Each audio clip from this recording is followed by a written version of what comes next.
8-ാം തീയതിയിലത്തെ കാര്യം കഴിഞ്ഞപ്പോൾ ആ പ്രതീക്ഷയില്ല. എല്ലാ കുറ്റക്കാരാരാണെന്നും നിരപരാധികൾ ആരാണെന്നും കുറ്റം പൂർണ്ണമായും തെളിയിക്കാത്തവരാരാണെന്നും കോടതി പറഞ്ഞു കഴിഞ്ഞു.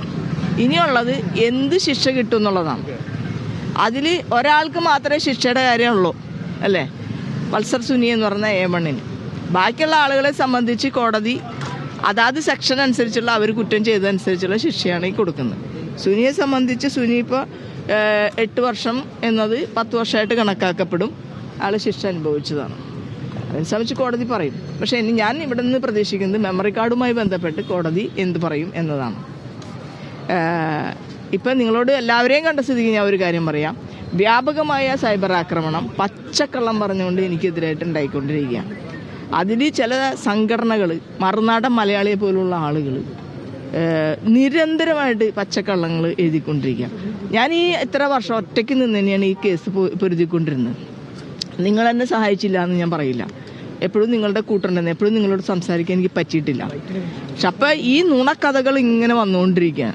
250 യൂട്യൂബേഴ്സ് കേരളത്തിൽ നിന്ന് നിലവിലുള്ള മുഴുവൻ യൂട്യൂബേഴ്സിനെയും കയ്യിലെടുത്ത് വ്യക്തിപരമായി മനസ്സവാചി അറിയാത്ത എന്നെ ആക്രമിച്ചുകൊണ്ടിരിക്കുകയാണ്. അത് ഞാൻ നിങ്ങളോട് പറയണമല്ലോ. അത് നാളെ അവർ തുടരുമായിരിക്കും. തളർന്നു പോകരുതെന്ന് നിങ്ങളെല്ലാവരും പറയുമ്പോഴും വ്യക്തിപരമായിട്ടുള്ള ആക്രമണം പറയണ നുണ. എന്താ UN-യുടെ സമര കാലഘട്ടത്തിൽ എന്താണ് നഴ്സുമാരുടെ സമര കാലഘട്ടത്തിൽ അവർക്ക് വേണ്ടി 4 വർഷം രാപ്പകലില്ലാതെ പണിയെടുത്ത് കേരളത്തിന് അങ്ങോളം ഇങ്ങോളം പണിയെടുത്ത ഒരാളാണ് ഞാൻ. ഇന്ന് നഴ്സുമാർക്ക് എന്തെങ്കിലും അവകാശം കിട്ടിയിട്ടുണ്ടെങ്കിൽ അത് എൻ്റെ യുദ്ധം കൊണ്ട് കിട്ടിയതാണ്.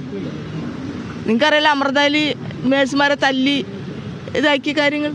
ആ തല്ലിയ രാത്രി പോലും അവിടെ നിന്ന് ഞാൻ മാത്രമല്ല, സംഘടിത തൊഴിലാളി പ്രസ്ഥാനങ്ങൾ, CITU, INTUC അങ്ങനെ അടക്കമുള്ള സംഘടനകൾ പോലും അവിടെ നിന്ന് നേടിയെടുത്ത അവകാശങ്ങളാണ് അതെല്ലാം. എന്നിട്ട് ഞാൻ എന്നെക്കുറിച്ച് പറയുന്നതല്ല പച്ചക്കള്ളമാണ്. പക്ഷേ ഒരു കാര്യം അപ്പം മനസ്സിലാക്കണം, ഈ ആളുകളെല്ലാം ഈ അതിജീവിതക്കെതിരായി ദിലീപിനോടൊപ്പം ചേരുന്നു എന്നുള്ളതാണ്. എന്നെ ഇല്ലാണ്ടാക്കാന്ന് പറഞ്ഞാൽ അതിൻ്റെ അർത്ഥം എന്താ? അവർക്ക് പുറത്തു വന്ന് എന്നെ പോലെ ഫൈറ്റ് ചെയ്യാൻ പറ്റുമോ? ഇല്ല. ആ ഫൈറ്റ് ഞാൻ ഏറ്റെടുക്കുമ്പോൾ എന്നെ ഇല്ലാണ്ടാക്കാണ്. നാളെ ഞാൻ ഉണ്ടാവുമെന്ന് നിങ്ങൾ നോക്കിന്നു.